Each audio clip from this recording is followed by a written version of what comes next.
అన్నమయ్య జిల్లా మదనపల్లిలో ఉద్రిక్తత కొనసాగుతోంది. మైనర్ బాలిక హత్య కేసులో స్థానికులు ఆందోళన చేస్తున్నారు. నిందితుడు కులవర్ధన్ని ఎన్కౌంటర్ చేయాలని డిమాండ్ చేస్తున్నారు. హైవే దిగ్బంధించి ఆందోళన చేపట్టారు స్థానికులు. చిన్నారి తండ్రితో ఫోన్లో మాట్లాడారు హోంమంత్రి అనిత. నిందితుడికి మరణశిక్ష పడేలా చూస్తామని హామీ ఇచ్చారు. మృతదేహం ఆసుపత్రికి తరలించేందుకు పోలీసులు యత్నించారు.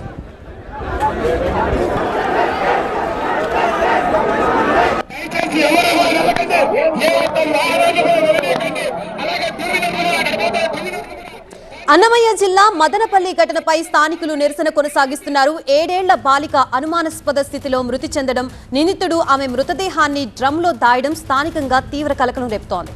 నిందితుడు కులవర్ధన్ బాలికపై లైంగిక దాడి చేసి హత్య చేసినట్లు అనుమానిస్తున్నారు స్థానికులు. నిన్న బాలిక మిస్ అవడంతో కేసు నమోదు చేసిన పోలీసులు స్థానికులతో కలిసి గాలింపు చేపట్టారు. దీంతో బాలిక ఇంటి సమీపంలో నివాసం ఉంటున్న కులవర్ధన్ అనే యువకుడి ఇంట్లోనే డ్రమ్లో బాలిక మృతదేహాన్ని గుర్తించారు. నిందితుడిని అదుపులోకి తీసుకున్న పోలీసులు స్టేషన్కు తరలించారు. అయితే నిందితుడిని తమకి అప్పగించాలంటూ నిరసనకు దిగారు గ్రామస్తులు. ఘటనా స్థలానికి చేరుకున్న రాయచోటి డీఎస్పీ బాధితులకు నచ్చజెప్పే ప్రయత్నం చేస్తున్నారు. అవాంఛనీయ ఘటనలు జరగకుండా పోలీసులు భారీగా మోహరించారు. మరోవైపు బాలిక మృతిపై స్పందించారు హోంమంత్రి అనిత. పోలీసుల అదుపులో ఉన్న నిందితుడిపై ఇప్పటికే పోక్సో కేసు నమోదు చేశామని, చట్టపరంగా కఠిన చర్యలు తీసుకుంటామని స్పష్టం చేశారు. బాధిత కుటుంబంతో ఫోన్లో మాట్లాడి ప్రభుత్వం తరపున వారికి భరోసా ఇచ్చారు. నేను దేవస్థానంకి పోయి పూజ చేసుకుని బిడ్డ కనపడాలని చెప్పి వచ్చినాను. ఆ లోపల నేను వచ్చే గుడికి 7 గంటల లోపలనే ఆ పర్సన్ ని పంపించేసినారు.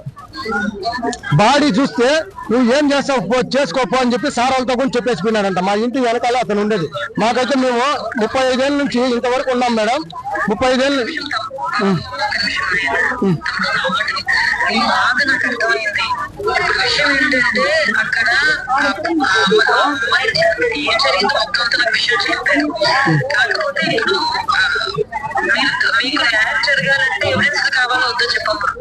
కావాలి మేడం, కావాలి.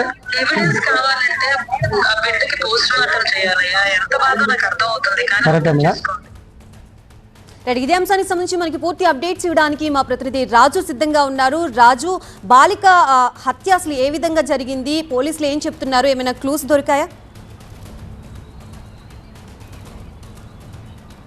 అంటే ఇప్పటి వరకు కూడా బాలిక హత్యకు సంబంధించిన వివరాలు ఏవి కూడా పోలీసులు స్పందించలేదు. మరోవైపు నిందితుడు ప్రస్తుతం ఇప్పుడు అదుపులో ఉన్నాడు కాబట్టి కులవర్ధని హత్య చేసి ఉంటాడని చెప్పేసి పోలీసులు అనుమానిస్తున్నారు కాబట్టి అతన్ని ఉదయం అదుపులోకి తీసుకున్నారు. అయితే స్థానికులంతా కూడా కులవర్ధను క్యారెక్టరు లేదా అతనికి నేర చరిత్ర ఉంది, అతను అక్కడ మహిళల్ని అందరినీ కూడా యూటీజింగ్ చేస్తూ ఉన్నాడు అని చెప్పేసి అతనిపైన ఆరోపణలు చేస్తున్నారు కాబట్టి అతని ఇంట్లోనే డెడ్ బాడీ ఉన్నట్టుగా పోలీసులు కూడా గుర్తించారు కాబట్టి ఖచ్చితంగా కులవర్ధనే హంతకుడని ఇప్పటికే ప్రాథమికంగా నిర్ధారించారు. అతని నుంచి సమాచారం వస్తే తప్ప ఏ రకంగా హత్య జరిగింది అన్నది మాత్రం బయటకు వచ్చే అవకాశం అయితే లేదు. అయితే ఇప్పుడైతే పరిస్థితి ఏమాత్రం అదుపులోకి రాలేదు. దాదాపుగా 7-8 గంటలుగా నీరుగుట్టివారిపల్లిలో పోలీసులు పెద్ద ఎత్తున మోహరించినా కనీసము కులవర్ధన్ ఇంట్లోకి వెళ్ళే ప్రయత్నం చేయడానికి తలకిందు తపస్సు చేసినట్టుగానే పోలీసులు భావిస్తున్నారు. ఎందుకంటే ఇప్పుడు కొద్దిసేపటి క్రితమే అక్కడికి కడప జిల్లా ఎస్పీ వచ్చాడు, అట్లాగే మదనపల్లి సబ్ కలెక్టర్ కూడా అక్కడే ఉంది. అంటే వీళ్ళెవరినీ కూడా లోపలికి అనుమతించిన పరిస్థితి. క్రూజ్ టీం కూడా ఉదయం నుంచి కూడా లోపలికి వెళ్ళే ప్రయత్నం చేసినప్పుడు అడ్డుకునే ప్రయత్నం స్థానికుల నుంచి ప్రతిఘటన ఎదురైంది కాబట్టి వాళ్ళు ఏమీ చేయలేని పరిస్థితిలో నిస్సహాయులుగానే పోలీసులు ఉండిపోయారు. డెడ్ బాడీకి అంటే బయటికి తీసి పోస్టుమార్టం తరలిస్తే తప్ప అమ్మాయి హత్యకు ఏ రకంగా గురైందనే విషయాలు బయటకు వచ్చే అవకాశం లేదైతే మనకున్నటువంటి సమాచారం ప్రకారం గొంతు కోసినట్టుగా తెలుస్తుంది.